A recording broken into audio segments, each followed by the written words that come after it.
Thank you.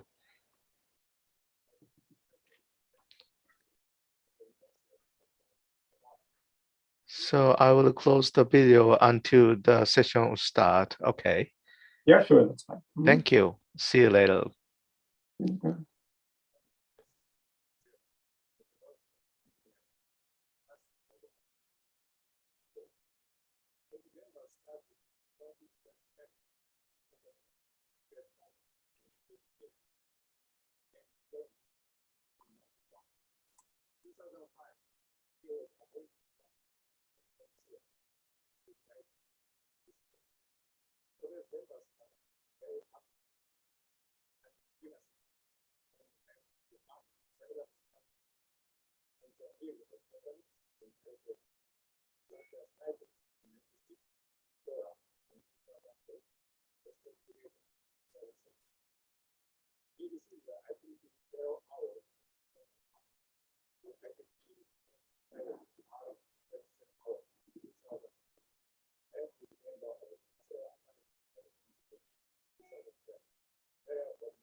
Good morning, everyone.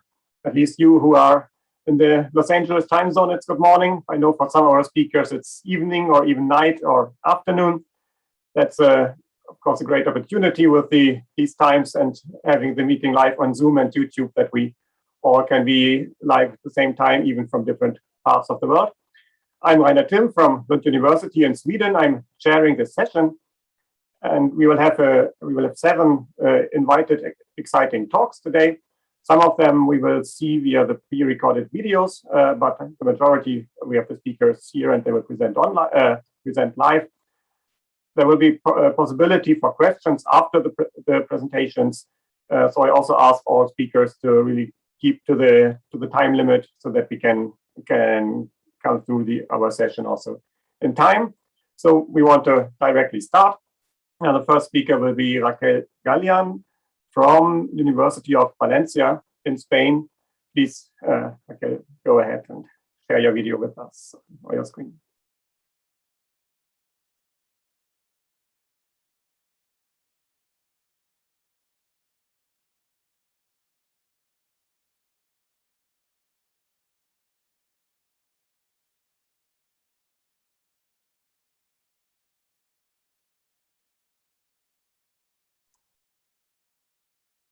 And you are still muted. Yes, you are. I can try to.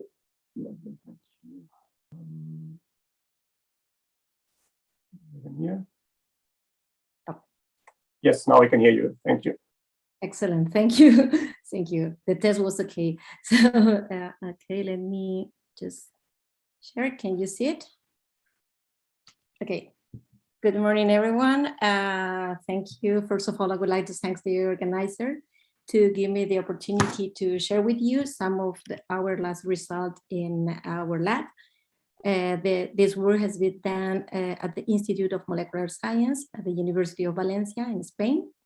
And today I will talk about colloidal low-dimensional perovskite, synthetic strategy, and the optical property of these materials.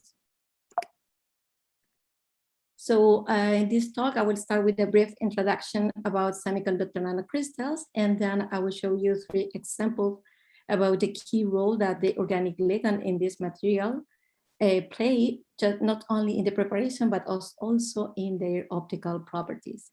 And I will finish with a summary. So let's start with the introduction. So semiconductor nanocrystal can be classified as metal chalcogenide quantum dot and metal alloy perovskite. And in the first material, the quantum dot, the most common one is cadmium selenide, and they can be defined as nanocrystal, very tiny particle formed by hundreds of atoms of cadmium and selenide.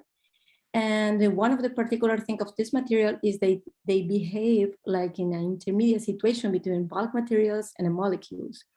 And the energy, the band gap energy, which is the difference between the band gap conduction band and the valence band, is size dependent. And this also, another property is that when you confine these materials into the nanoscale, you have emissive properties that also depend on the band gap energy. And most recently, the perovskite materials have been studied a lot, and we can define this material as all materials that have a crystalline structure with the general formula MX3, so similar to the calcium titanate. And they are formed by 3 elements. We have a divalent metal in the center of in an octahedral, which is this metal is hexa-coordinated with the anions, usually chloride, bromide, or iodide. And in the corner of the cubic unit cells, we have another cation, which is a monovalent cations. Depending on the nature of this cation, we can have hybrid perovskite in the case of the methylammonium or formamidinium, or we can have all inorganic perovskite material when we have cesium as a metal. So this material has a particular property, they are amazing properties, and some of them are large absorption coefficient, low exciton binding energy. You can tune this band gap energy by the composition and the size and the dimension of the materials, and they have high carrier mobility. Also, they can be prepared in a very simple way and with inexpensive precursors. So all of these properties make them very interesting for photovoltaic and optoelectronic applications. So the first example in the use of perovskite material as an absorber and in a solar cell was in 2009, with power conversion energy of around 3.8%. Nowadays, this value reached the 25%. So this is one of the materials that increased the fastest in the story of the photovoltaic.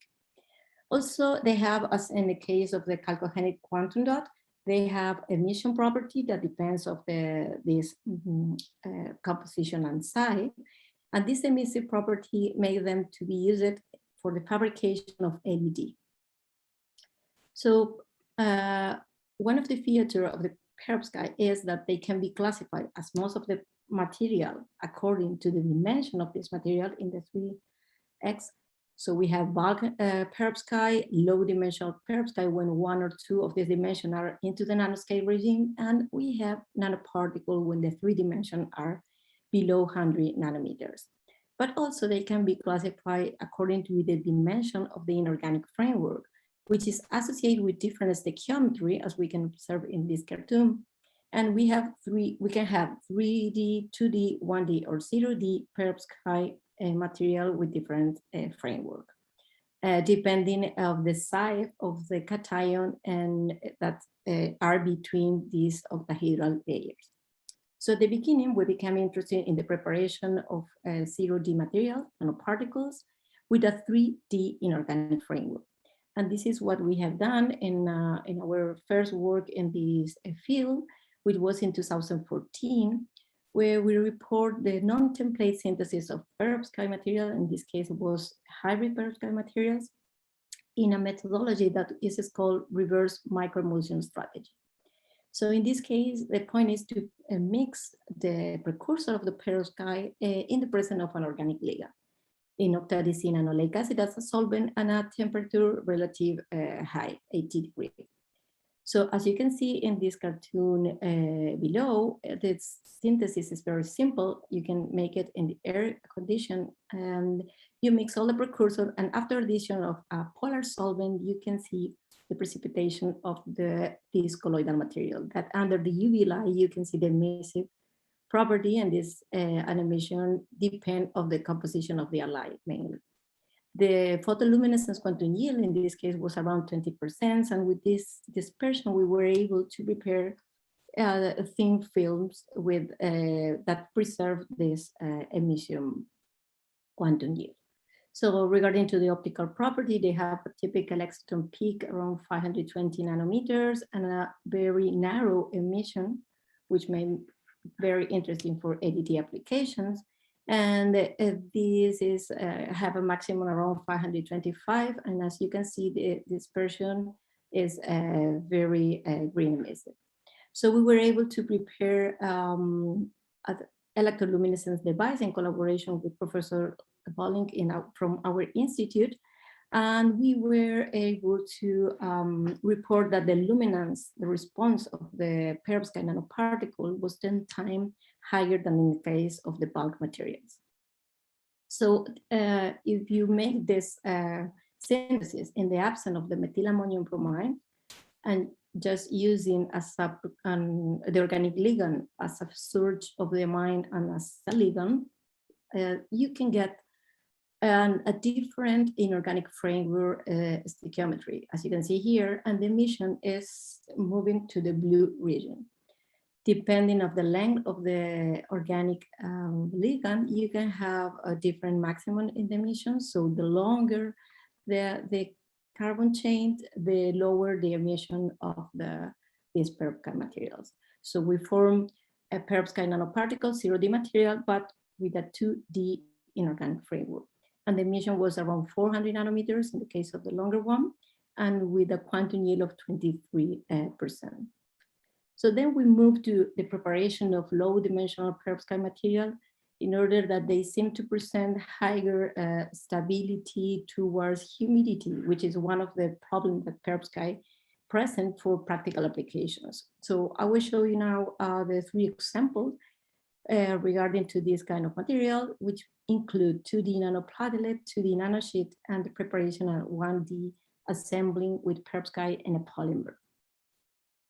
So in the first case, we report the preparation of nanoplatelet using, in this case, a different strategy, which is the combination of ultrasound and heating during 7 hours. So the first thing was to prepare the perovskite, in this case, the inorganic perovskite, cesium lead bromide nanowires that were done in the presence of myristic acid and dodecyllamine as an organic ligand. So you can see in this figure that we have a green emission, again, a narrow peak, and you can see the TEM image that we have this nanowire format. So when we apply this treatment in the presence of europium bromide, we observe the presence of 2 different peaks, one in the blue region and the green one. And if you see the image in the TEM, there are nanoplatelets with a size around 200 nanometers. This emission is typical from 2 layers of octahedral, which is characteristic of the 2D nanoplatelets coming from the perovskite. So in order to analyze this sample, we can see that using the dark field scanning transmission electron microscopy, we observe the presence of several particles. That was the case of the nanoplatelets that we were expecting to have, and which is responsible of the blue emission. Some bright dots that correspond to europium bromide dot, some isolated europium bromide nanoparticles, and the inorganic perovskite nanoparticles, some square shape around 10 or 12 nanometers. So in order to isolate the blue emissive materials, we apply the same strategy, but in this case, we use a europium bromide nanodot previously prepared and prepared in the presence of the same organic ligand used for the preparation of the nanowires. In this case, it was doxylamine and myristic acid, and we got like small nanodot of 2-3 nanometers. So we made this reaction, we were able to obtain just the only formation of these nanoplatelets, which was very thin, we call ultra thin nanoplatelets, because it was just formed by 2 layers of octahedral, and they were decorated in the surface with this europium dot that make the system very stable. So we were excited because it's very difficult to work to reach the blue emission, the blue deep emission from these nanoparticles. So in the second example, we report the preparation of perovskite nanosheets, and they are called ruthless than copper hybrid bromide perovskite. In this case, we also prepare 2-layer perovskite, but they were very pure phase nanosheet. And we call nanosheet because the dimension, the lateral dimension, are in the micrometer scale. So in order to obtain this system, we combine 2 different ligands, dodecylamine and paratoluene sulfonic acid, instead of carboxylic acid, which are the most used contra ion of the amine. So due to the acidity of this paratoluene sulfonic, we were able to protonate the amine, which has, the ammonia has higher affinity to the surface of this perovskite.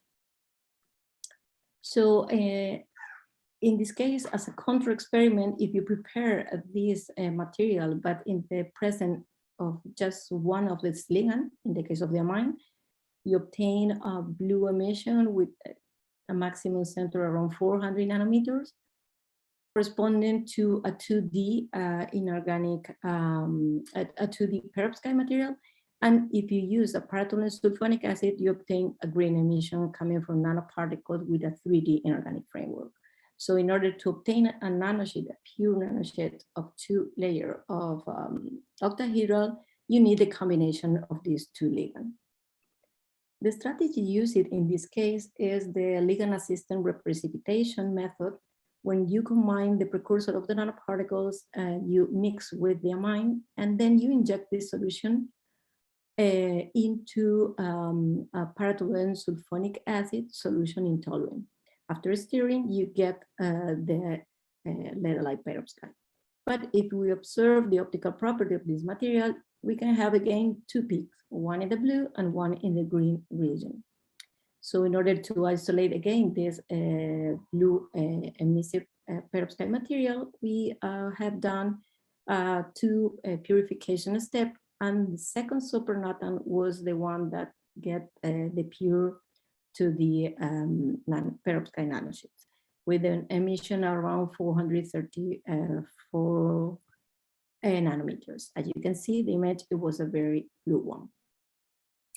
So we success in the preparation of this blue emission nanosheet, but the stability was quite low because, as you can see in this figure, you can see that after 8 hours, in the absorption, the peak is basically the same, but the emission, which is more sensitive, you can see that it is, there are new peaks appear with the time. So you can see from 1 hour to 8. So we have different number of layers in the perovskite. So they start to combine one with the other.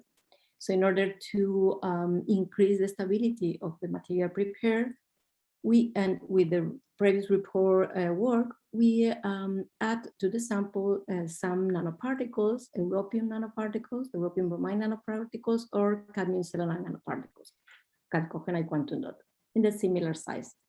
And they were prepared using the same organic ligand. And as you can see, this after 8 hours, there are just one peak and they're not evolved to a different perovskite in both cases. So we were able to preserve this material as a colloidal thanks to the synergic effect of this nanodot with the nanosheet of the perovskite. So in order to characterize, we use different microscopic technique, and we were able to see the lateral side of 7.4 micrometers. And you can see in this image, this bright zone correspond to the europium bromine nanodot. So we can see that they are on the edge or also on the surface of this nanosheet. And using the AFM, we can see that in this case, depending on the substrate, which was silicon oxide, we can see that there are kind of terrace with a minimum size of 2.2, 2.4 nanometer, which correspond to 2 layers of octahedron, and then to the organic ligand. So one of the interesting points of this material is that you can preserve as a solid for at least 1 year, and then you can take part of this powder dispersed in toluene, and you can regenerate the colloidal dispersion with a blue emission is similar to the original one, the pristine nanosheet. And then this dispersion can be used to prepare a thin film with also similar property in the blue region. So this was an example, and we are working to prepare some devices to see if we can also use it as a electroluminescence device. We're working on that. So the last example is, we briefly mentioned that you can also combine in other kind of ligand, in this case, a cyclohexyl methylammonium bromine with the precursor of the perovskite. You can form a 1D structure that combine perovskite nanoparticle with an organic a polymer coming from the lead sulfate in this case. So you can see here that if you mix all the precursors in a toluene using the previous methodology, you can get, and after you make it to decantate, and you can separate the big particles, and then you can isolate the smaller ones. So these are oligomers that include the perovskite materials. So these were analyzed, and they have again green emission in a similar region, 530 nanometers, and the luminescence quantity yield was around 35%.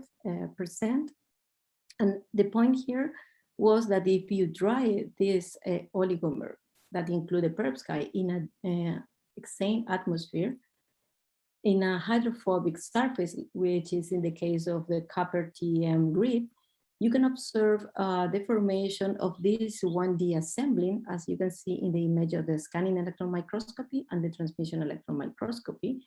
You can see perfectly the dark point into this kind of fiber of the oligomer, and which is proposed to be formed by the combination of the nanoparticles of the perovskite, and in between binding these particles, we have the polymer with the lead coordinating all this structure.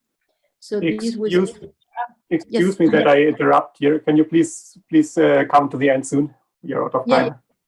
Oh, okay. Yes, just to mention that there was used to prepare an electroluminescence device with similar property that with this emission.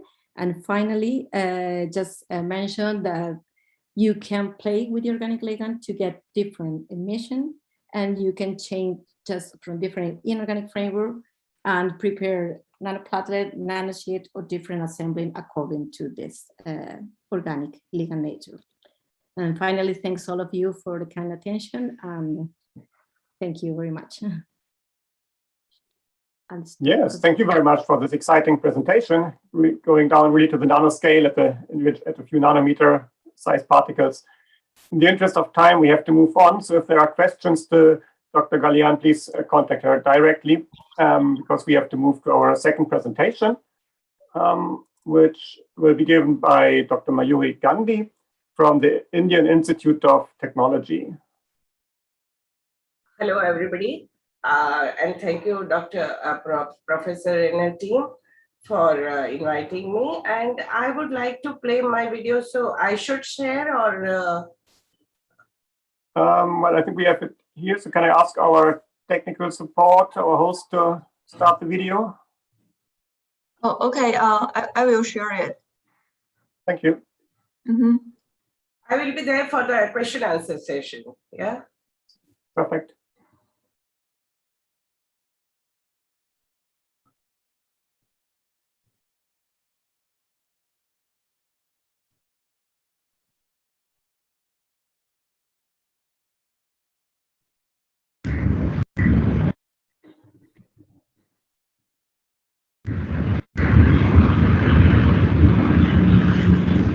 Hello everyone, I am Mayuri Gandhi from Indian Institute of Technology, Bombay, India. And today my topic is fabrication of polyethylene imine conjugated fluorescent MagZine nanosheets and its cytotoxic evaluation. So in introduction, we can say that recent advancement in two-dimensional material have brought MagZine into the attention due to its exciting property as very promising material for various applications. Due to their structural similarity to graphene, titanium carbide has gained tremendous attention since discovery in 2011.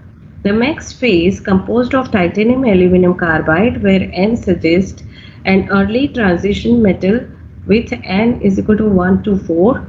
A represents elements from 13 or 14 of periodic table, and X is a carbon or nitrogen. MagZines are synthesized using selective etching of aluminum using hydrofluoric acid and fluoride salts.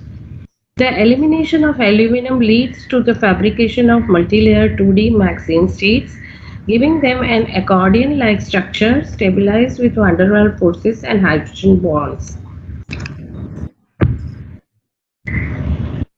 Many researchers have started research with the MagZines from 2011 and still it is going on, and different type of MagZines are reported in different type of research.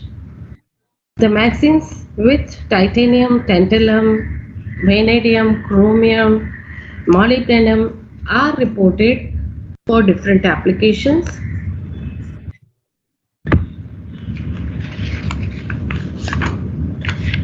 Since the discovery of material has gained tremendous popularity among the researchers due to the tunable optical and magnetic properties and excellent conductivity, the MagZines are reported till date such as nanosheets, quantum dots, nanopi pyramids, nanoribbons, aerogels, etc. And till date, it is till date, with the advancement of interdisciplinary approaches of titanium carbide, with other variants of transition metals have shown enormous potential, and it has used for different applications like environment, energy, electronics, catalysis, optical material, structural material, and electrochemical capacitors and all others. And it is used for the different applications, but then for biological applications still it is not much used, and that's why we want to use this material for biological applications, and we can explore the biological applications like wearable sensors, multiple functions, theranostic agents, photothermal therapy, drug delivery, scaffolds and bone regeneration, neural and osteoconductivity, DNA sensing, macrophage labeling, cell labeling, bioimaging sensing, antibacterial and guided cellular growth. This monolayered substrate also offered a large surface area and structural rigidity, and therefore are widely being explored for this tissue engineering progression. So, for the biological applications, the material needs to be biocompatible, hemocompatible, and non-immunotoxic, and should be well dispersed in the biological medium. The complex relationship between the material properties, structure, shape, and defects have emerged as a field of is ripe for development across the scientific community in spite of their substantial property like large surface area, biocompatibility, hydrophilicity, metallic conductivity, and size tunability. The use of MAXine is restricted in the biological applications due to its poor stability in physiological environments, lack of sustained and controlled drug release, and low biodegradability. This specific property of 2D magazines can be achieved and regulated by designing multi-component or multidisciplinary, multidimensional nanosystems and inventing innovative fabrication strategies that are of great significance, which is itself of full challenges. This limitation lead to the notion of adopting amazing polymer nanocomposites. Polymers are proposed incorporate with various 2D material to alter their chemical and mechanical properties. The polymer MAXine composite shows better mechanical property, thermal property, rheological property, gas barrier property, and better dispersibility. Numerous fabrication methods and grafting techniques could be utilized to synthesize MAXine polymer composites. Polyaniline, polyethylene, polyethylene are studied, reported by researchers worldwide for different fields of science. Cationic polymers such as polyethylene have historically dominated the material used in the field of biomaterial science, biotechnology, and biomedicine. The highly positive charged polymer can easily absorb on the negative charged 2D material by electrostatic attraction to form coating. However, the disadvantage of the physically entrapped PEI in their easy detachment from the substrate or their high toxicity to cell. Here, this report of PEI-based MAXine composite is fabricated using straightforward, facile, and environmental-friendly hydrothermal process. The titanium carbide are dispersed with PEI and then heated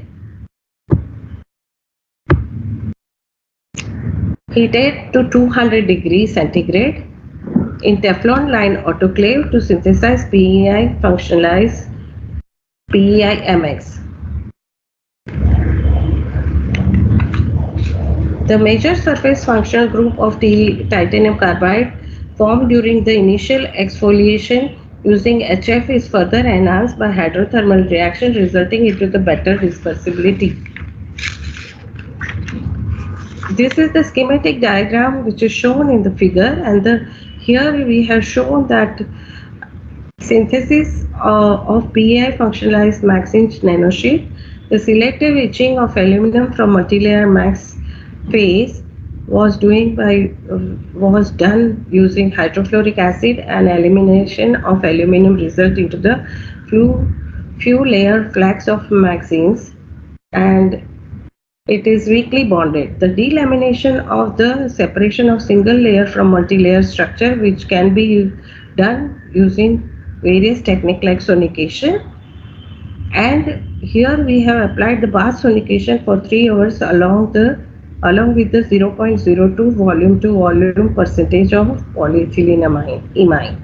And afterwards, solution was hydrothermally treated at 200 degrees centigrade for 24 hours to yield PEI functionals ultra small MAXine sheets, that is called PEI-MX, and the schematic preparation of PEI-MX is illustrated in the figure, and the control of the same procedure was followed without the use of PEI, and resultant nanosheet was referred as MX. This is the slide for the transmission electron microscope, and this is the slide for MX without PEI, and it shows the size of 585 plus or minus 144 nanometer, and here the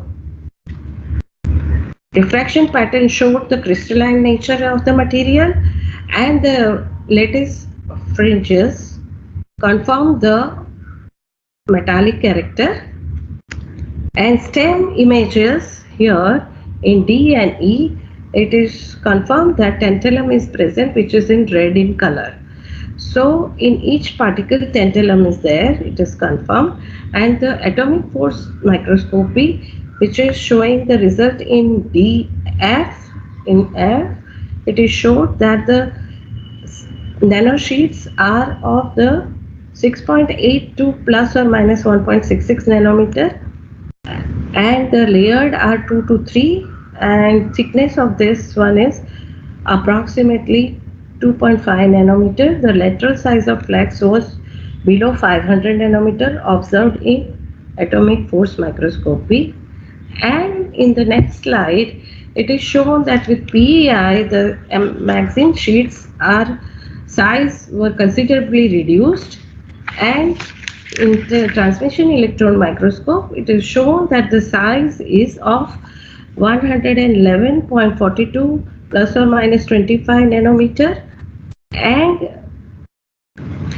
in the STEM images, the red color is shown for the tantalum, and the atomic force microscopy, which is shown the size of 2.63 plus or minus 0.85 nanometer, which is consistent with the single layered Maxine flux, and the size flux was below 200 nanometer observed in atomic force microscope, which is very less than MX flux.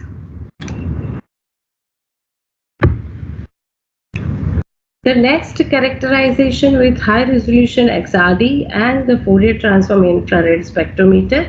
Here we can see that the peak at 002, which is of titanium aluminum carbide, is at 9.480, which is max shift, and when PEI is incorporated in the material, and then it has shifted to the 6.480, and again it has shifted to 6.490 by hydrothermal treatment.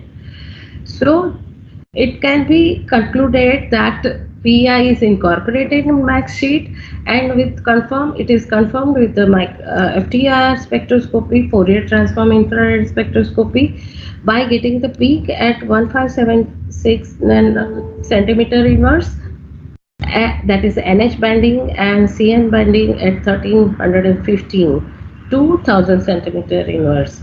So it can be concluded that PEI is incorporated in max sheets.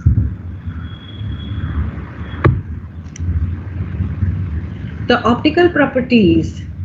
2D material has always been topic of interest among the researchers. Magazine colloidal solutions are known to be exhibits absorption in UV range as well as in the NIR range. The UV visible absorptions of titanium carbide showed absorption peak at 276 nanometer and 745 nanometer. The MX shows peak at 321 and the broad peak in near IR absorption, and the PEI MX, which is in the red line, which is showing the broad absorption in the UV region, UV to visible region, that is 250 to 600, and another near IR region, a strong absorption is seen from 650 to 1200. So this is the material which can be used for the photothermal therapy, and for the fluorescence spectroscopy, which was applied, and the characterization, the mostly being quantum dots of ultra small nanosheets of size 2.8 to nanometer are reported possess of autofluorescence property due to various reasons such as defect size or quantum confinement. But in MXenes, the fluorescence are dependent on the excitation wavelength, and when it is excited at 250 nanometer, it shows the emission at 390 nanometer, and when the excitation wavelength changes, the emission wavelength also changes. The excitation dependent fluorescence arises due to the involvement of discrete multiple electronic states, which is generally implies the presence of multiple oxygen and nitrogen containing functional groups. PI is also known to enhance the fluorescence intensity to the presence of amine functional group. And this dispersibility, which is the main concern for the biological applications, that amexine sheets are known to have good dispersibility in aqueous media due to the presence of surface terminated group like oxygen, OH and fluoride. So here we have taken different type of solutions like titanium, aluminum carbide, titanium carbide, titanium carbide, titanium aluminum carbide, and titanium carbide bath sonegation, MX, then PEA by MX, and all those solutions. When we kept for 4 hours, then it has gone down, and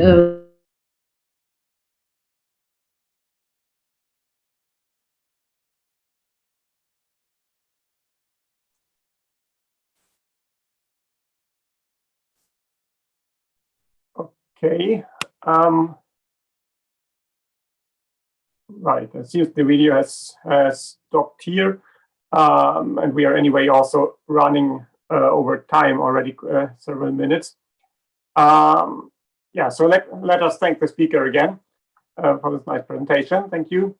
And also here we don't unfortunately have time for questions in the whole audience. So I ask you to use the chat function that we have for your questions, if there are questions to the speaker, or to contact the speaker directly.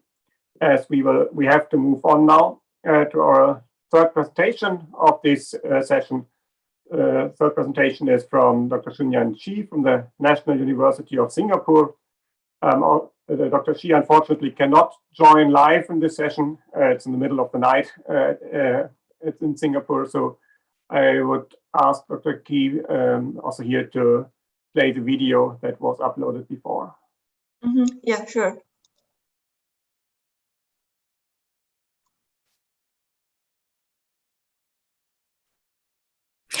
Good morning, everyone. So thank the chairman for the introduction. I also would like to thank the organization committee for the invitation. I'm Chin Chi from National University of Singapore, and today I will talk about conjugated pi structures with different topologies.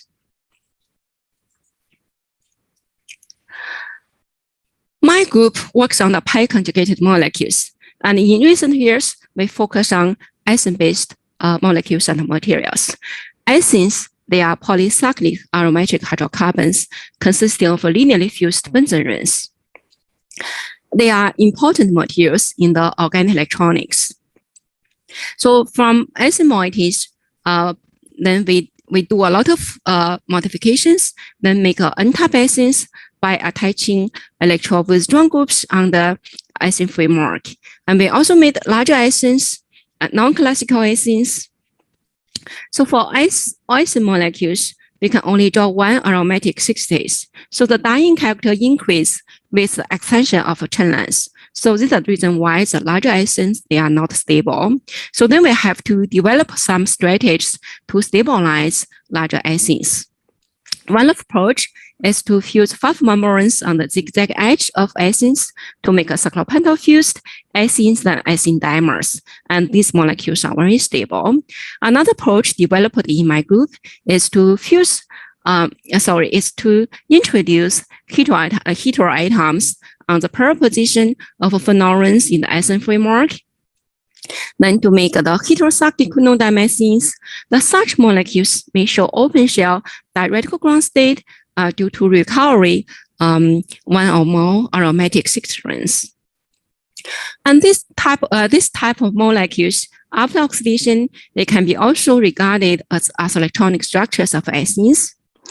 Of course, we also made electronic structures of essenes in the neutral state, and the examples are azulene fused oligoessenes. And this is the azulene fused ethene indocene, and it shows the diradical character in the ground state. The peri-essenes, they are composed of several rows of parafused ethene moieties.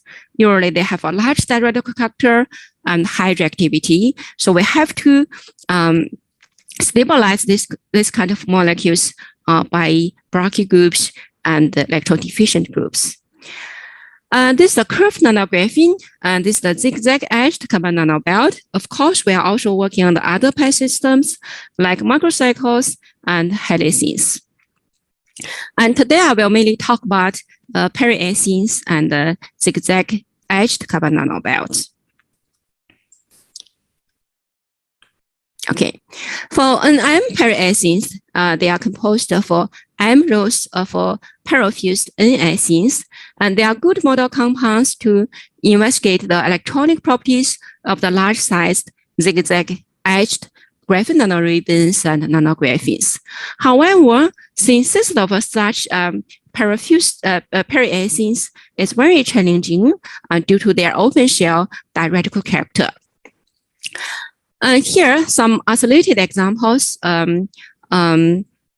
listed in this page, and they are prepared by wet chemistry. And this Torrance and Quarteranson, okay, they were reported by Professor Kuba's group. For Torrance, the diuretical character is around 54%, and the half-life time is around 3 days under ambient conditions. For the Quarteranson, the diuretical character is increased to 91%, and the half-life time is reduced to 15 hours. Okay, so these are peritetracenes reported by Professor Wu's group and Professor Feng's group. When the AR1 and AR2, they are electrodeficient groups.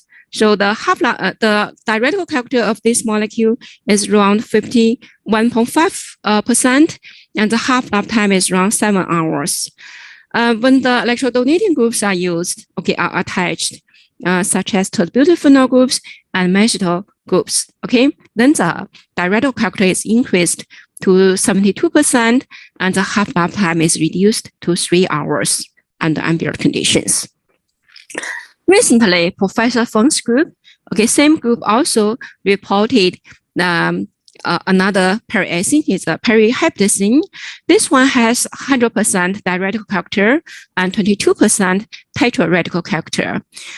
And this molecule is in situ generated, okay, and the half-life time is around 25 minutes under inert conditions.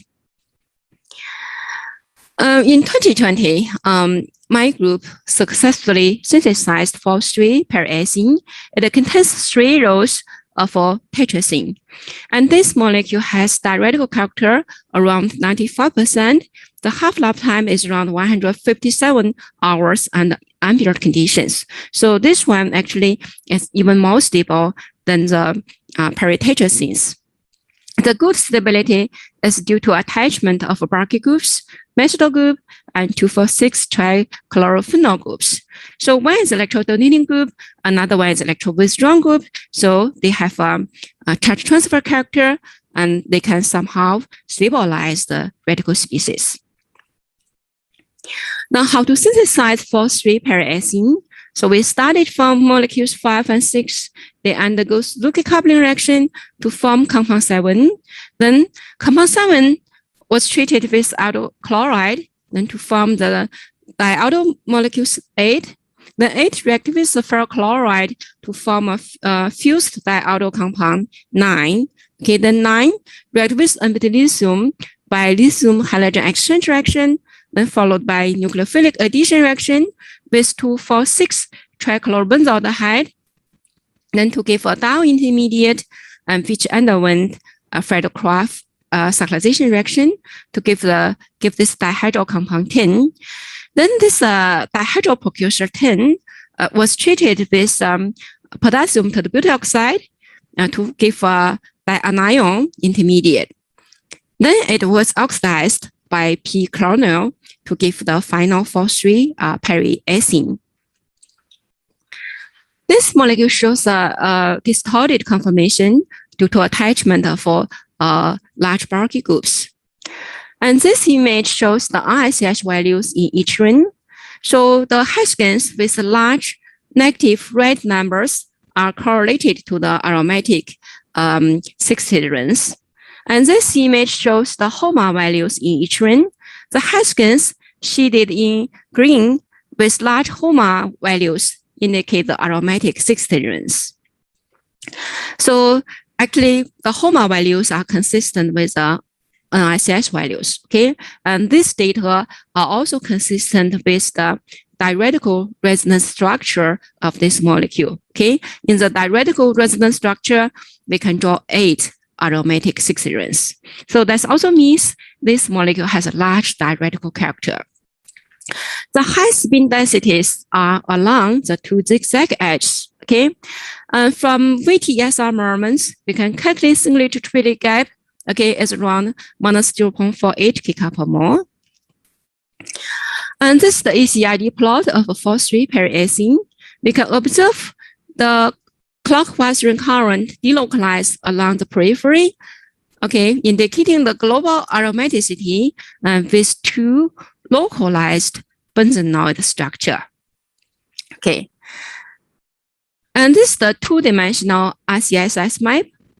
From this image, we can observe 8 localized aromatic 6s with a strongly shaded chemical environment. Okay, so for 4,3 periacene, it has a large diradical character, around 95%, and is still reasonably stable. It has unique electronic structure with 8 localized aromatic 6s. Okay, in the second part, I will talk about the zigzag-edged carbon nanobelt. Okay, the single-walled carbon nanotubes, they are one of the most promising materials for the next generation microelectronics. The length, diameter, and edge structure determine their electronic properties and applications. However, the current production methods of single-walled carbon nanotubes are mainly based on harsh conditions, such as arc discharge and laser vaporization. So the synthesis of single-walled carbon nanotubes by wet chemistry is not possible. Okay, some research groups then have tried to synthesize the sidewall fragments of a single carbon nanotubes, and they are fully conjugated carbon nanobelts. However, synthesis of a fully conjugated carbon nanobelts is still very challenging due to large strain. Before 2020, only few examples were reported. Okay, for example, this one is a segment of a 6,6 carbon nanotube. It was reported by Professor Itami and Professor Sigawa in 2017. And this one is a chiral carbon nanobelt reported by Professor Milchgub in 2018. Okay, and this is the finite nanotube. It was reported by Professor Isobe's group in 2019. Several research groups also tried to synthesize zigzag-edged carbon nanobelts. Okay, they are cyclacene derivatives. The synthesis of a cyclacene is very difficult. Usually, the hydrogenated and addition products were obtained. This is because the cyclacene actually has high reactivity along the zigzag edges, and also the cyclacene also has a large strain. Okay, so my group actually has worked on this project for many years, and in the last year, 2020, we have successfully prepared a segment of 12,0 carbon nanotube. So it's a Octabenzo 12 cyclacene. From 2020 to 2021, some groups also reported zigzag carbon nanobelts. So for example, this one is a 6,8 cyclacene derivative, and this one was reported by Professor Wang's group. It was detected in the gas phase. This one is Octabenzo 12 cyclacene. It was reported by Professor Sigawa and Professor Itami's group in 2020. And the structure of this molecule was confirmed by single crystal. Professor Miao's group recently also reported the zigzag-edged carbon nanobelts.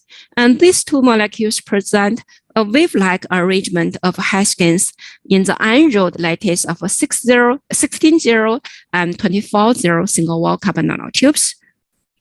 Okay, let's see how to synthesize our Octabenzo 12 cyclacene. We started from molecules 1 and 2. Okay, and this tetrabromide first reacts with butyllithium to form dibenzene. Then it reacts with bisphoron by the SR direction to give the cis-isomer 3 and trans-isomer 4. This cis-isomer 3 actually has a C-shaped conformation.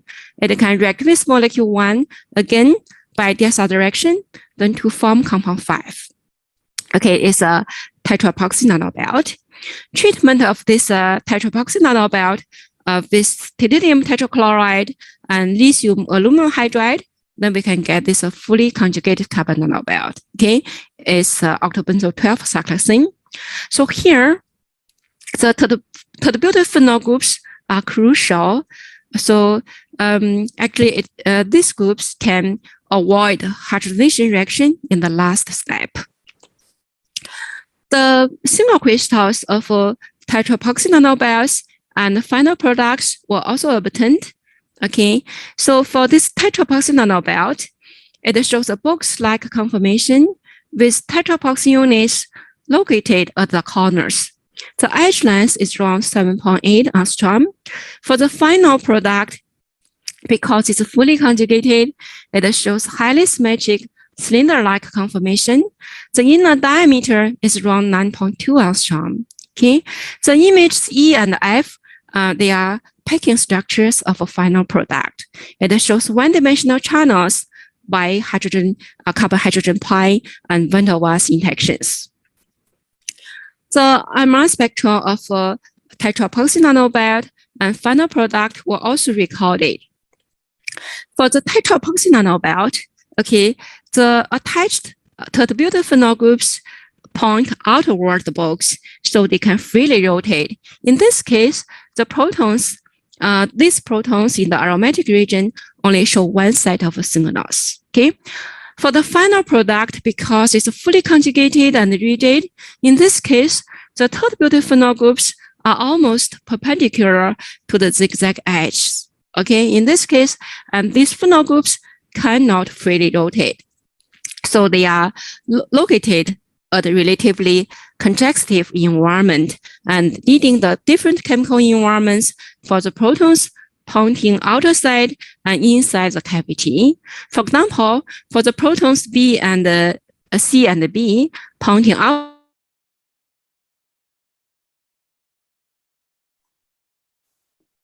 Okay, also here we have to stop, unfortunately, because we are running very much out of time. Still want to thank Professor Chi from National University of Singapore, who could not be with us here today. So if you have questions to her, please, you will find her email address in the conference program, and you can ask your questions directly. But we are happy that our next speaker is with us. That is Professor Otsuji from Tohoku University in Japan. Also here we will first watch the pre-recorded video, but afterwards Professor Otsuji is present for questions.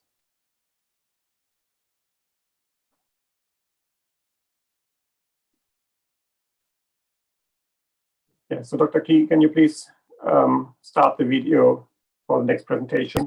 Thank you.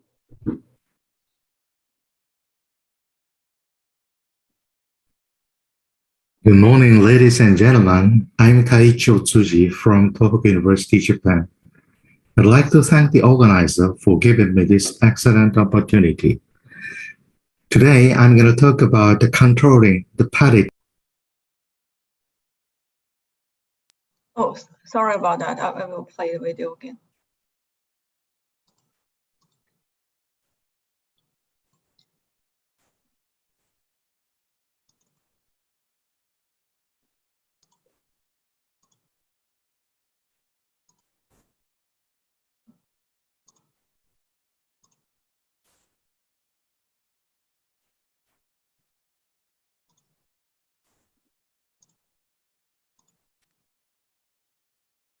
Opportunity.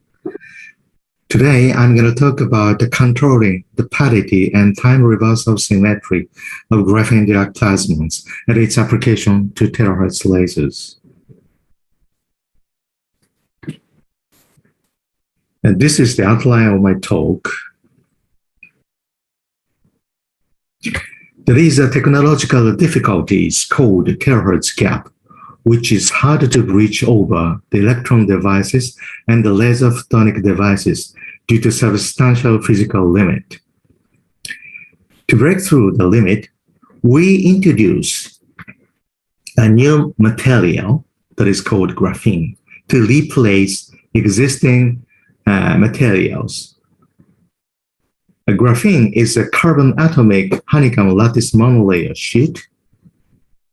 Due to its linear and gapless band properties, like here, electrons and holes behave as if they were massless relativistic particles called massless Dirac fermions. This gives rise to extraordinary carrier transport and peculiar optical properties.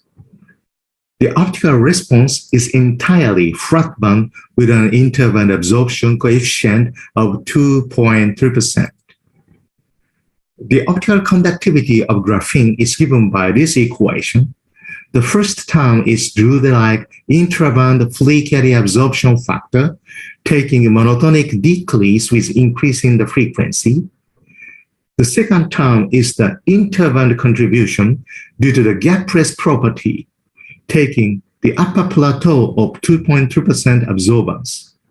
The situation changes when graphene is pumped. It gives carrier population inversion like here, so that of photons whose energy is less than the double of film energy cannot be absorbed at all, but stimulate the carrier recombination to generate new photons. Thus, we are able to obtain negative conductivity or gain in the intermediate terahertz frequency range. We fabricated our original graphene channel terahertz laser transistor device. It features with the distributed feedback dual gate structure. When the dual gates are complementarily biased, lateral PIN junction is formed in the channel. When a small drain DC bias is applied, the electrons and the holes populations are shifted along the energy so that a population inversion condition is obtained in between these two gate regions. We succeeded in world-first amplified spontaneous broadband terahertz emission as well as single-mode emission in the terahertz range at 100 Kelvin. The point is a very weak emission intensity and the relatively low lasing threshold temperature.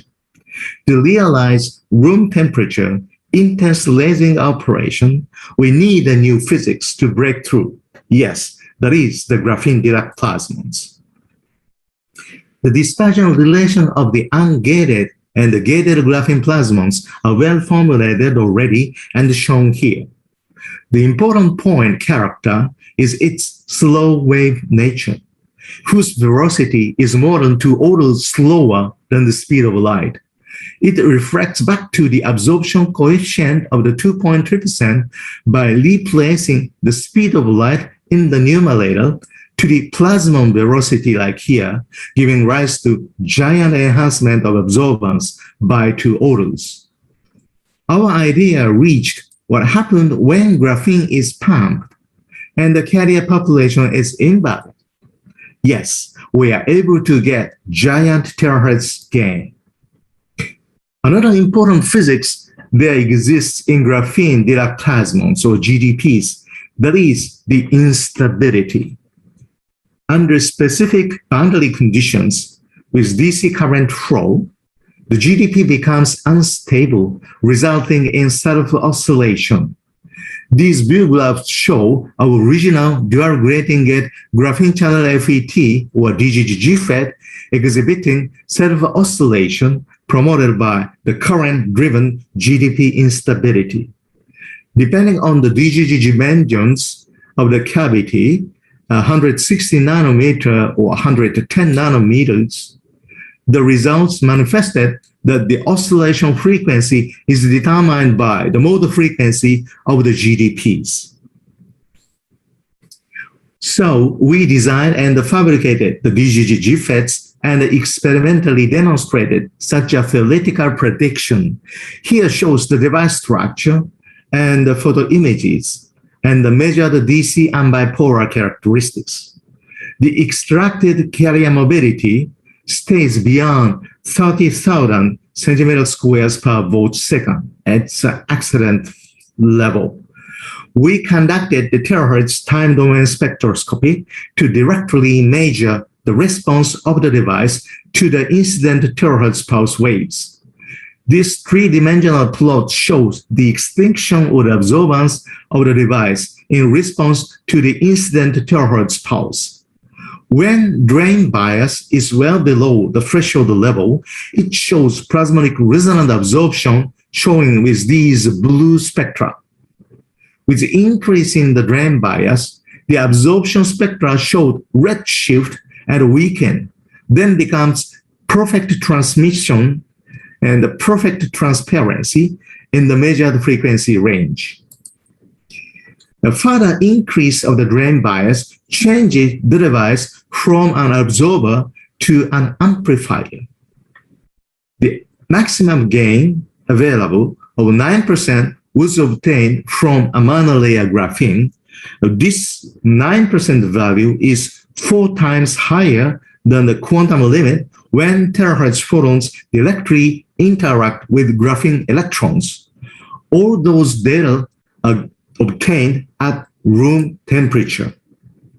All right, let's move on to the core final topic, the controlling the PT symmetry of graphene Dirac plasmons. In 1998, a new discovery was made in quantum mechanics. That is, even if the system is non-Hermitian, real solutions are obtained if it preserves the parity and the time reversal symmetries. The parity symmetry means the spatial inversion symmetry, whereas the time reversal symmetry is the temporal inversion symmetry. The angular frequency omega in a substance is characterized by the complex permittivity, whose imaginary part is given by the conductivity. Then therefore, the PT symmetric system is expressed by a pair of complementary gain and loss element, as shown here.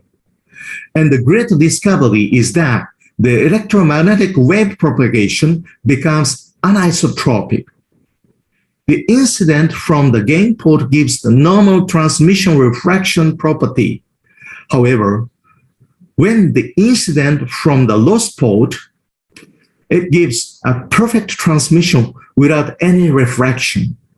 This extraordinary anisotropic wave propagation behavior has opened a new paradigm in the laser physics, like active control of the laser cavity Q values. We numerically confirmed such an anisotropic wave propagation by using a simplest toy model by a transmission line consisting of a series of the unit inductance, capacitance, conductance circuitry. In a 500 consecutive cells, only the central one unit cell gives a non-zero and the sinusoidal complementary gain and the loss function with capacitance and conductance as shown here. The right panel clearly shows and reproduces the normal refraction transmission response for the incident from the gain port and the extraordinarily perfect transmission for the incident from the loss port. Here shows our idea to implement or how to implement the PT symmetric system to the graphene Dirac plasmons in our original DGG GFET or the dual grating gate graphene channel FET. When the DGG is complementarily biased like here, the DGG unit section becomes a series of gain and loss regions due to its instability. Then therefore, depending on the applied gate and the drain bias voltages, one can control the PT symmetry to be held or to be broken. As is demonstrated in the previous slide, the cavity Q factors can dynamically tuned by holding or breaking the PT symmetry. There are several different mechanisms to promote the plasmon instability. This schematic shows one type called plasmonic boom instability, which can be promoted only when the electron drift velocity exceeds the plasmon velocity, which is similar to the case of the supersonic boom. And this is the other type called Doppler shift type instability or Diakonoff-Shu type, which occurs only when the electron drift velocity is all the time lower than the plasmon velocity and the asymmetric cavity boundaries. And the last one is called electron transit type instability. And one can selectively promote one type of instability or plural types of instabilities and their mode frequencies by controlling the applied voltages. We numerically analyze how fast the laser cavity Q values can dynamically controllable in DGG FETs by the controlling of the PT symmetry. The structure and the dimensions we assumed are shown here. The control parameter is the drain bias voltage to be turned on at the time 0. This graph shows temporal evolutions of the longitudinal electric field in the GDB cavity for different carrier momentum relaxation times. Superior property with longer tau value exhibits faster turning on with stronger field intensity with the red plots. Even for rather moderate quality with a tau value of 1 picosecond showed still fast transition to the stationary state oscillation within 10 picosecond duration. These results demonstrate and well manifest that a 100 gigabit per second class ultra-fast data coding used in 6G and 7G terahertz wireless communication systems is feasible by our proposed technology. All right, let me summarize my talk. A recent advancement on the research and the development of graphene terahertz plasmic laser transistors were reviewed. We introduced completely new physics and principles to actively control the PT symmetry of GDPs in DGG FETs. Numerical simulation demonstrated ultra-fast on and off switching of lasing, which is applicable to the light sources for use in 100 gigabit per second class 6G and 7G terahertz wireless communication systems. Thank you very much for your kind attention. Any comments or suggestions are welcome. Yes, thank you very much for this very nice and very exciting presentation. I think we have time for one question here. So you can either unmute and turn on your camera or use the chat if you have a question to Professor Otsui.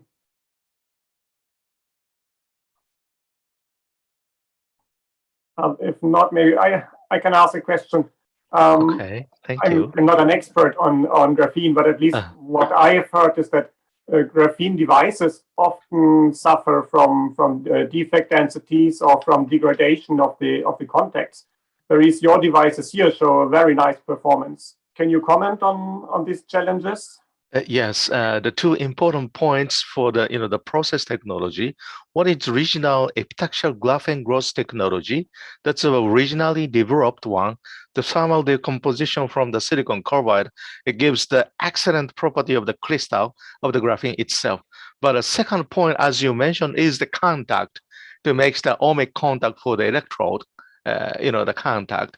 Only the pi electrons of the graphene can make the interlayer connections. So the vertical stacking of the metal doesn't work.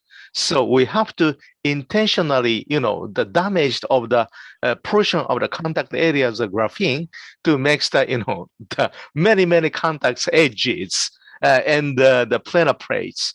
And another one is the edge contact, but it cannot give the large current drivability. So the planar contact with the intentional damage of the graphene is the key. Thank you. Yes, thank you very much for this insight here. Okay, then we have to move on. Let's thank our speaker here again. The next presentation will be given by Larissa Baraban from the Helmholtz Center in Dresden in Germany. Also here we have the video. I think we'll watch the video first, and then Dr. Baraban will be available for questions also afterwards. So Dr. Key, can you start the video for us, please?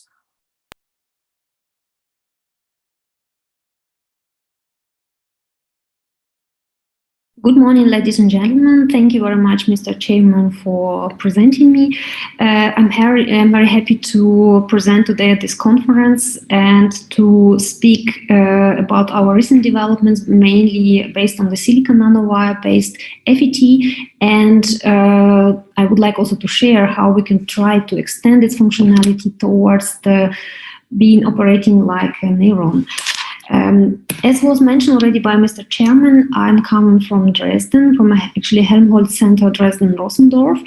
Here you can see a beautiful picture of Dresden in summer, actually in June. And Dresden, as you might know, also is a city in Eastern Germany. And apart from being really beautiful, it also has a very rich scientific culture. And apart from, for example, the big technical university, it also encompasses the multiple research institutions like a Max Planck Society, Fraunhofer, Helmholtz, and Leibniz Society as well. So all this helps us to make a great cluster of research, for example, in the material science, and to contribute also to the nanotechnology, to life science, and also, for example, a bio-inspired applications. And this actually brings me to my next slide, where I would like to emphasize that the importance of a diversity in the technological advances and how much it's important for future developments, like in life science, for example, in the sensorics, in the electronics, in therapy, diagnostics, and so on. So I would like just to give here several examples, for example, how the nanomaterials contributing, for instance, to a new high-performance device, as we could see today during already previous presentation, we will see it later. The other thing is indeed related to so-called bio-integrated electronics and flexible electronics and stretchable electronics that also helps us to combine the first and the second fields and to represent the devices for measuring some parameters on a body. Indeed, also quite important thing is reproduced by the microfluidics and the lab on chip technologies that also helps to synthesize the very interesting species and to control multiple chemical processes for the synthesis and for the even new type of electronic devices. So all these different things helps to contributes to the new type of developments, new type of electronics. And I would like also to advertise a little bit, to use this chance to advertise the recent activities of our group here in Dresden, in the Helmholtz Center.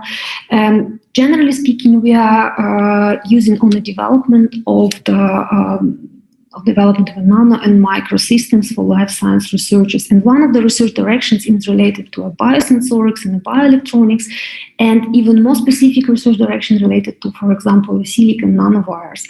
And in particular, we are active in the development of the devices, rigid on a flexible support, on, for example, decorating these nanowires with, for example, either biomolecules or with some polymer films to enhance its functionality and to make it specific in the catching of some secondary molecules from a solution or from the air.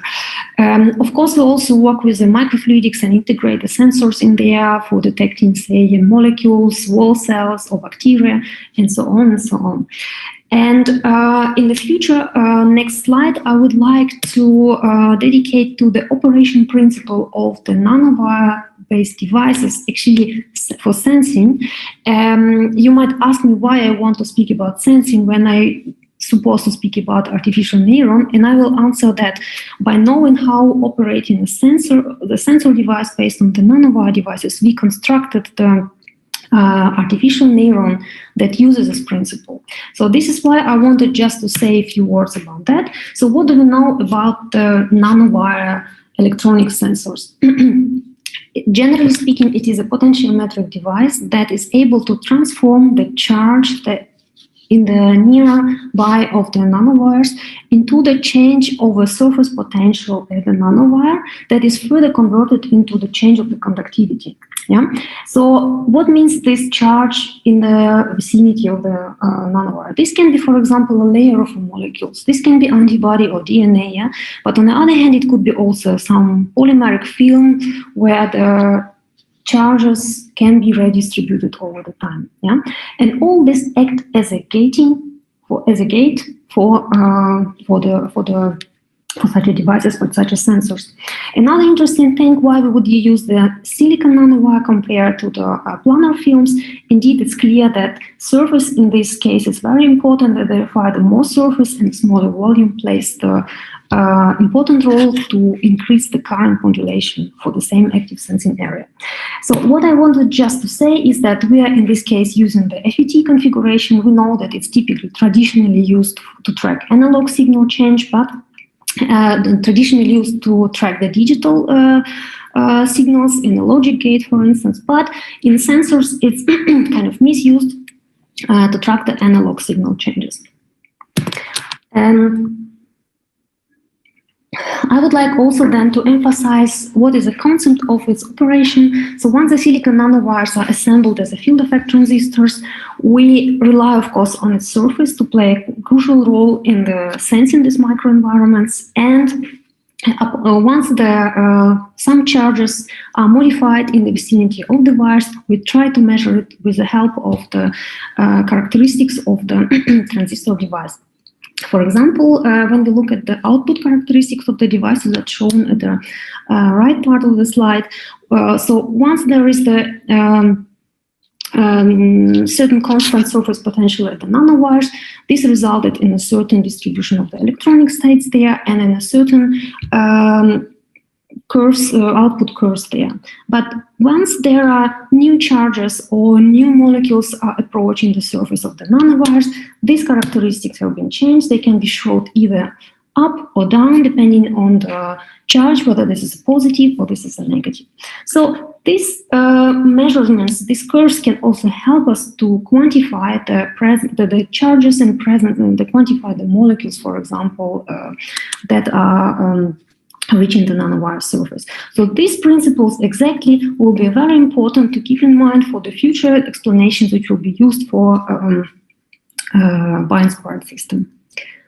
And this brings us finally to these so-called neuromorphic devices.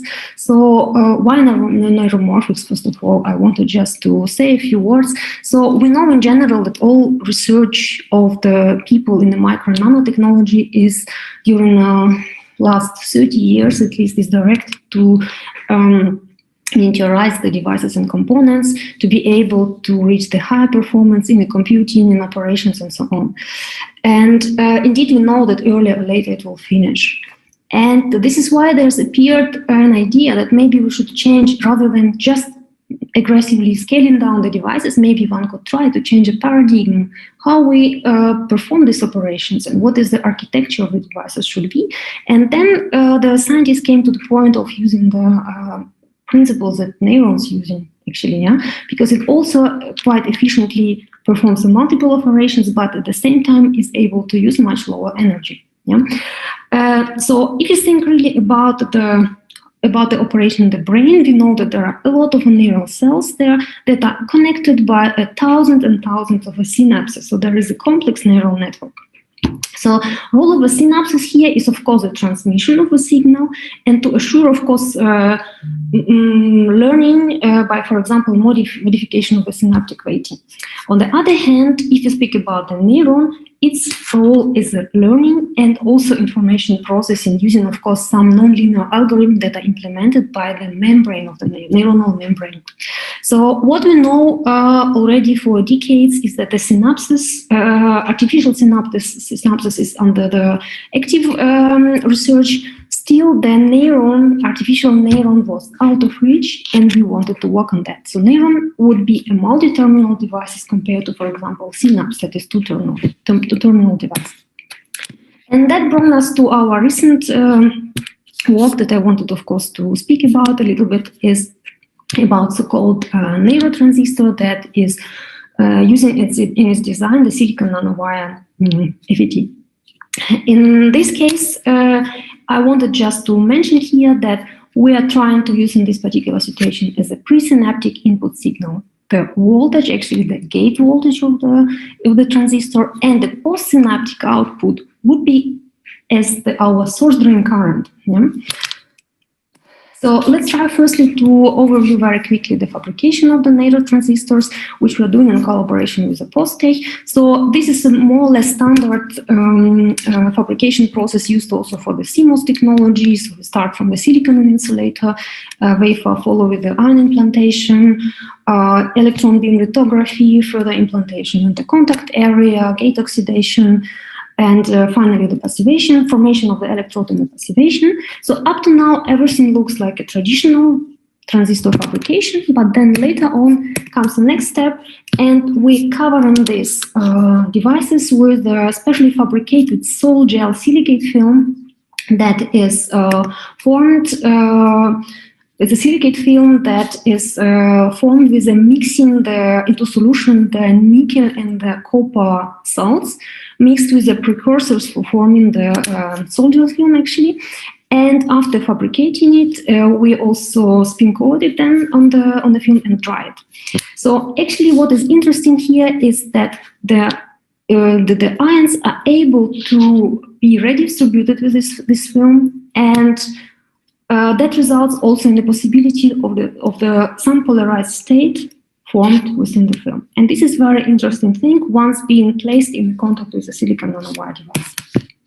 So at the end, our device is looking like that. We are able to fabricate the silicon nanowire FETs on the large wafers, like 8 inches, and so on. And then we are covering it with the sol gel film. We use the central gate terminal as our presynaptic input, and each of the source drain terminal is able to measure the current, which is used as the postsynaptic output. So what can happen when we try to measure the traditional transfer characteristics of a device, of such device being covered by the silicate film? So once we apply the gate voltage is going basically, the field is actually going through the film, through the sol gel film, and is leading to a redistribution of the ions within the sol gel film. And once some of the ions are reaching closer to the silicon nanowire FET, then we can sense this in a change of the surface potential there. Yeah. So basically, the redistribution of the ions in the film can be sensed by the nanowire transistors. So this is actually reflected in the transfer curves of the devices that is shown on the right-hand side of the plot, where we see that depending on the speed of sweeping of the gate voltage, we see that there is a different opening of the transfer curve here. So that means that that can be achieved a stronger and stronger polarization within the film that is immediately reflected in the transfer curve of the devices. So basically, the ions can be redistributed within the film, and they can be even stored there. But what happened when we try to measure the so-called neurotransistors in a regime that is traditional for photoneuron, basically? So it means that we need to apply to our presynaptic input the pulsed voltage. So instead of applying the constant voltage, we apply the pulses, which have a period. We try different things. You can see in the right-hand side in the graph that there are pulses with a period of 250 milliseconds and 500 milliseconds with an amplitude of around 6 watts. So once we apply the pulsed input, this leads to also redistribution of the ionic states within the film that can be slowly somehow accumulated. There are multiple of states that can be stored in there, yeah? And this is immediately reflected in the output current, the output source drain current. We see that because the surface potential at the wire is continuously changing, we see that there is a change of the baseline of the source drain current here, and of course the source drain current is also measured to be pulsed. So there is exactly very similar behavior that is observed also for the neuromorphic devices here. What is also interesting to see, we see that the applied pulses change the solder film, and they also change the output current of the devices. That depends that one can try to apply something like a training pattern of the films, of the pulses, and to record some of the. Okay. Yes, it seems that the videos are cut after 15 minutes, which was kind of the limitation for the presentations. But since you are present, Dr. Baraban, if you want, you can try to unmute you. If you want, you can wrap up quickly the main conclusions. What I just wanted to say very quickly is that generally the learning we prove the learning possibility of the learning using our nanotransistors. We performed the erasing and again re-recording by using such devices. This is extremely amazing things, and now we're working on placing such nanotransistors into a small neural network, to see whether this is possible really to use the traditional CMOS technology, which is slightly modified, to turn it into a neuromorphic system. This would be really great. Thank you very much for giving the possibility to conclude. Yes, and thank you for this really exciting work. Let me ask if the next presenter is present. Dr. Dutz, Silvio Dutz from Technische Universität Ilmenau in Germany. I don't think so. Then we will play the video also for that presentation. Thank you. Dear ladies and gentlemen, today I will speak about magnetic nanoparticles for drug targeting to the eye. If you have a disease of the eye, you have two different options. So if you have a disease of the anterior part of the eye, for example at the cornea, you can use ointments or drops to treat this. But the problem is the most of the drugs will get washed away by the tears, and only a very small proportion ends up in the eye. And it becomes more complicated if you want to treat a part of the posterior part of the eye, for example, the retina. And in this case, you can only do an injection or systemic administration of the drug, which is connected to several discomfort for the patient and also systemic side effects. So this means we need a non-invasive approach to transport the drugs into the eye without any injections or invasive methods.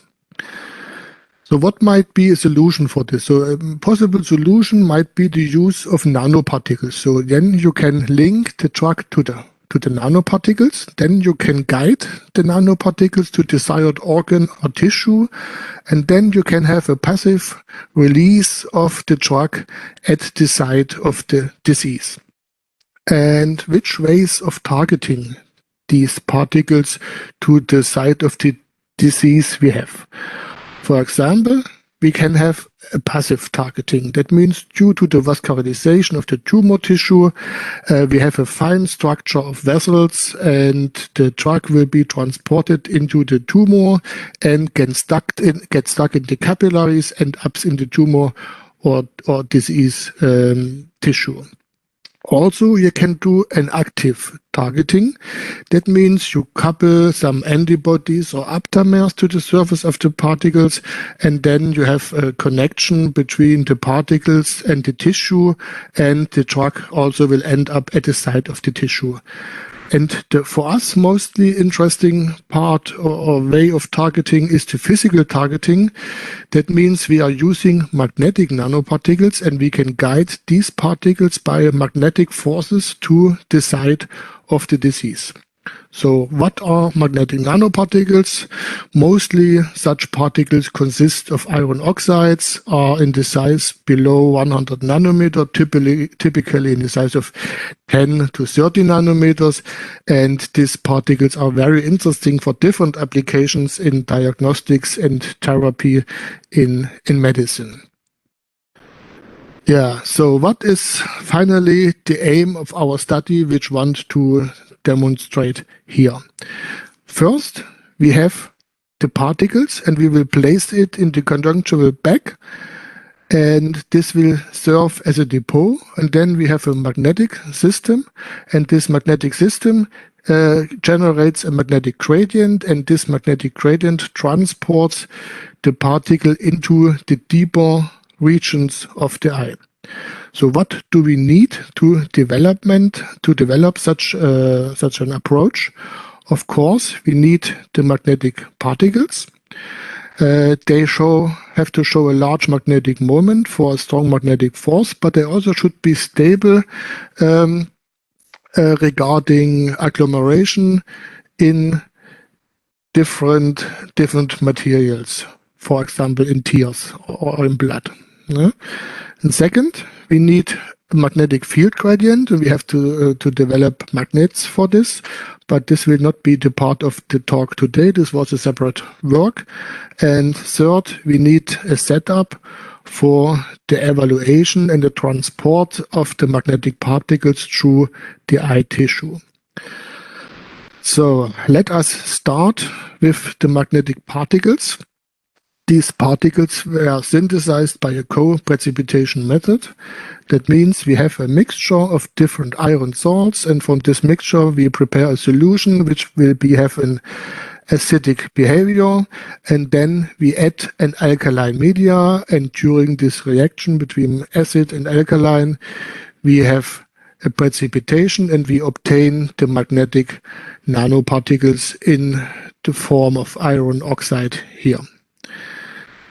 Usually it would be very good to prepare very large particles because the magnetic force is a linear function of the particle volume. That means if we have a large particle, we have a large magnetic force which attracts the particle into the eye. But on the other hand, we have the problem that a large volume causes a very magnetic behavior. That means we have a coercivity and a remanence, and thus an agglomeration results.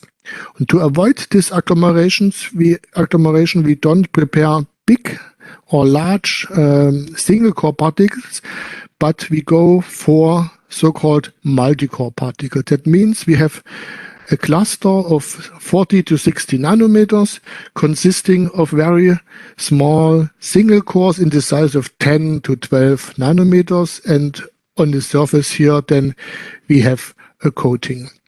And this results in a very good magnetic behavior for drug targeting applications. And second, we need a coating, and the coating avoids also the agglomeration of the particles, and the coating enables the coupling of the drug to the particles. And for the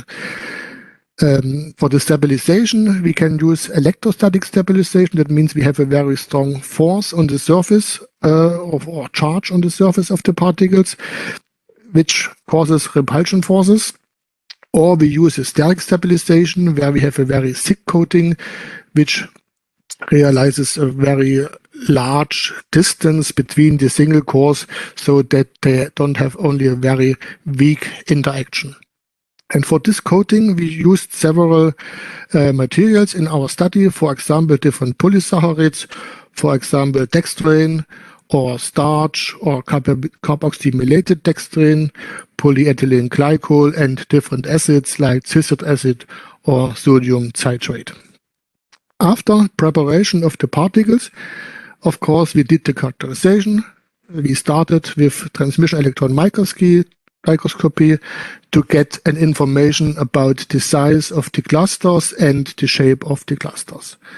Second, we did X-ray diffraction, and from XRD we get the information on the material, on the magnetic phase, and on the size of the small cores within these clusters. And then we performed magnetic magnetometry, vibrating sample magnetometry, and here we obtained the magnetization, the coercivity, and the remanence. And finally, before using the particles in the biological test, we check by dynamic light scattering what is the hydrodynamic cluster size and what is the surface charge of our particles. So here you can see the results for the uncoated particles. So we obtain a magnetization of 73 EMU per gram, which is a very good value for magnetic targeting. And here you can see a zoom, and we can see that we have a very, very weak coercivity and very weak remanence, which will prevent or hinder the particles to form agglomerates. And here you can see an image how this particle look like. You see these clusters, and here you see an image of a single cluster, and you can see that the cluster consists of several subgrains, or the so-called crystallites. And then after the coating, we checked also the diameter, the hydrodynamic diameter, and the magnetization and the surface potential. And we found that depending on the coating material we used, we obtain different thickness of coating. You can see here that we have larger particles for starch coating and smaller particles for sodium citrate coating. And in combination with the magnetization, we can see that we have a larger proportion of non-magnetic material, for example, for using starch particles. Beside this physical characterization of the particles, we also need an information about the stability of the particles in different media, and for this we use turbidimetry. That means we measure the absorption of light depending on the sedimentation or agglomeration behavior within a UV-Vis spectrometer. So for this, we fill the sample in a vial and measure the transmitted light. And we can see that due to the particles in the fluid, we have a reduction of the intensity of the light after the sample. And if we have a sedimentation, of course, then particles go to the bottom of the vial and we have a lower concentration in the supernatant. And this means due to the lower concentration, we obtain a stronger intensity of the light of the UV-Vis. And so we are able, by measurement of the intensity over the time, to get information about the sedimentation behavior or the stability of the sample. So we did this for several wavelengths and several concentrations to find suitable parameters. And here we obtained that when using a longer wavelength, for example, here 700 nanometers, we are able to work with higher concentrations, which is more interesting for the practical application.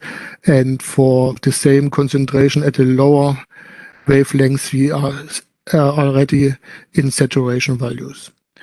So, and then furthermore, we performed these studies over a time of 24 hours. The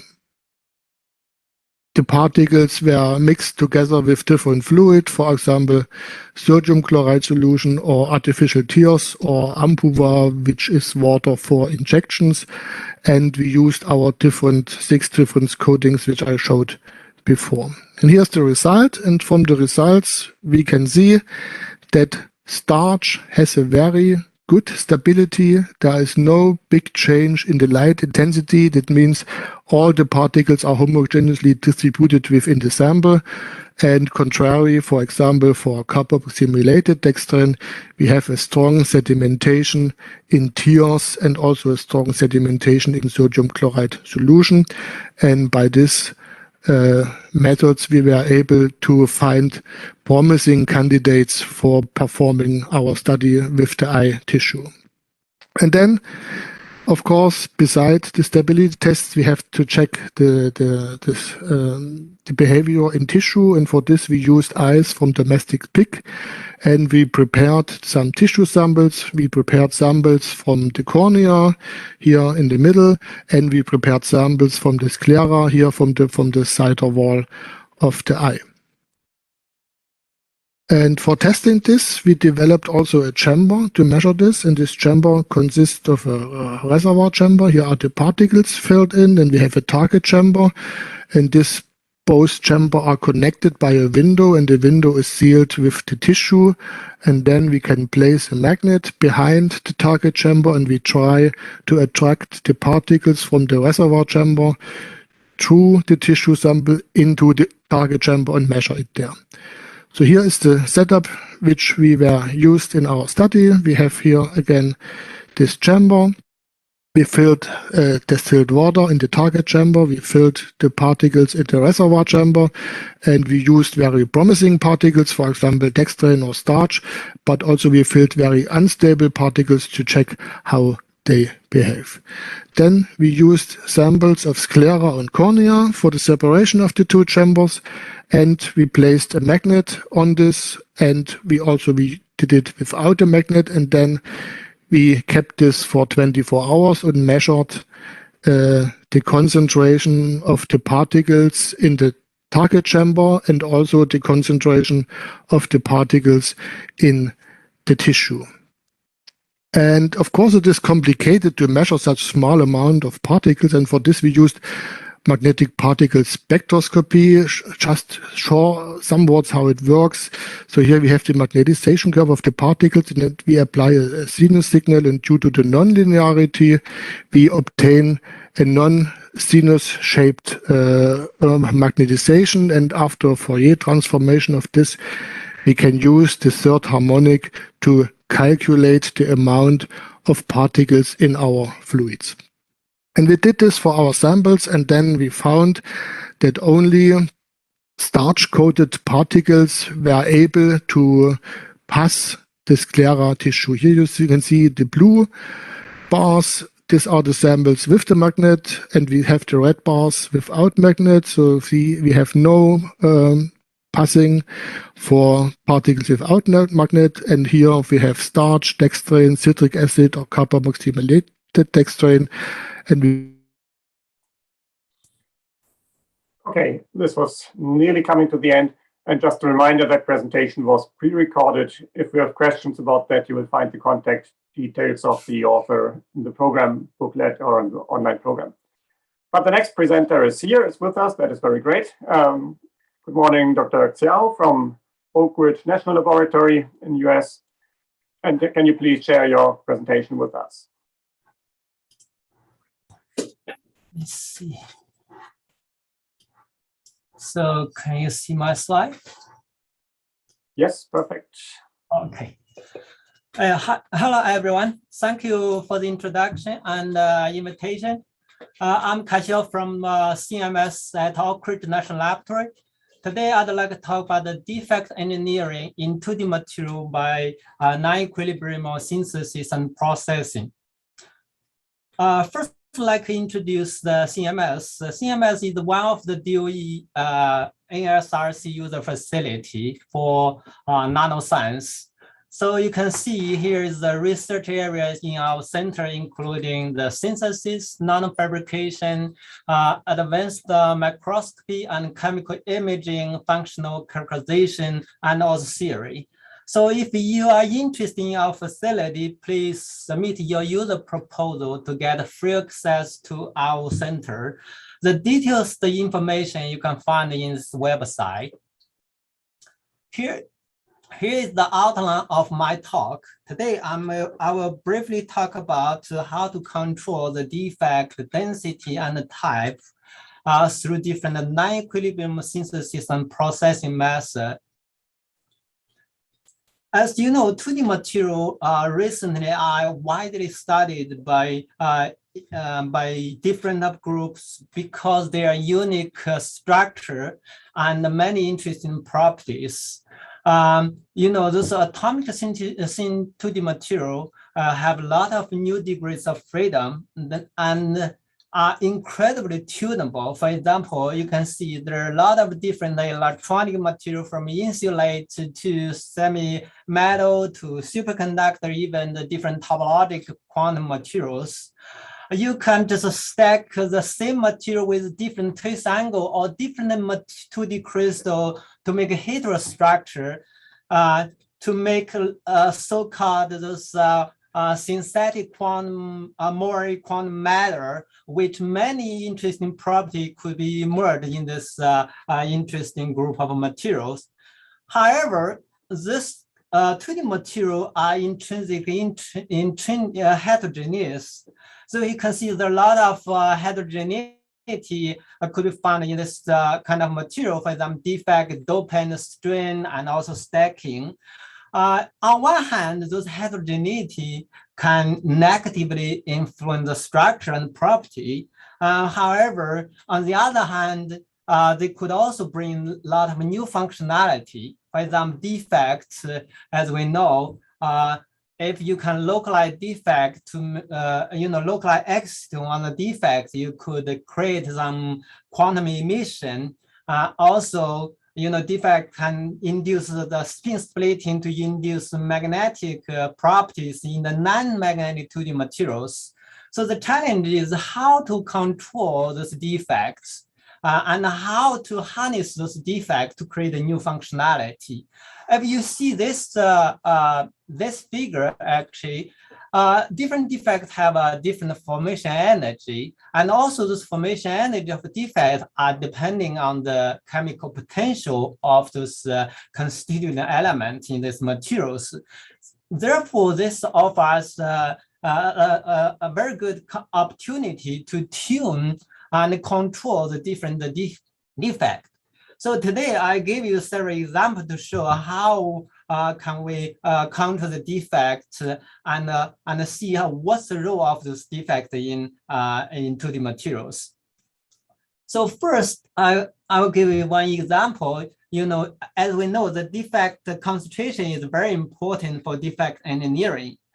So recently, we developed a laser CVD method. We can directly evaporate the molybdenum precursor and grow it on the silicon oxide substrates.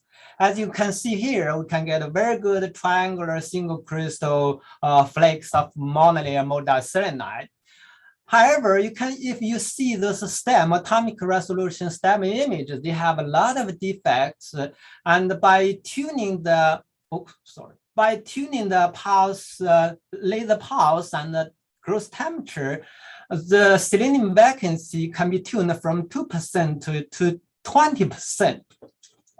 Also, this defect can actually activate new Raman peaks, which can be used as a fingerprint to monitor the evolution of the defects. So the reason is that because when we evaporate the molybdenum, the loss of selenium during the evaporation cannot be compensated during their growth on the substrate. Therefore, we can induce a lot of selenium vacancy. We can see, although, interested in this defect, if you tune the defect density, the N type of pristine molybdenum can change to the P type of semiconductors. Of course, you see a lot of different point defects in 2D material, like a selenium vacancy, metal vacancy, and also andesite defect. Different defects could induce different properties. So, for example, andesite defects, usually they have a pretty high formation energy at the tungsten-rich condition. So in that case, it's really hard to grow them by normal CVD methods. So we have significantly reduced their formation energy to induce some sulfur-rich condition. So we develop approaches like this. We coat, gold on the tungsten foil and anneal at high temperature, so the tungsten can diffuse into the gold film to form the alloy. Because the solubility of the gold in the tungsten in the gold is very low, therefore is less than 0.1%. So therefore, we can get the sulfur-rich and tungsten poor growth condition. So apparently, we can grow very good epitaxial tungsten disulfide monomer on the gold surface based on the Raman and the PL. You can see we get pretty good quality of monomer tungsten disulfide. By using atomic resolution STEM and EOS, we can clearly identify there is 1 or 2 sulfur atoms in the tungsten vacuum lattice position. So also we can get the density of the andesite effects around 5%, which much higher than the 0.5% got by PVD synthesis method. So furthermore, we use the STM and STS. We can see those 2 different of andesite defect, and also STS clearly shows those the defect state in the gap of the tungsten disulfide, which could be used for the quantum emission. Previously, I talked about how to control the defect creation and the defect density in the isotropic 2D material.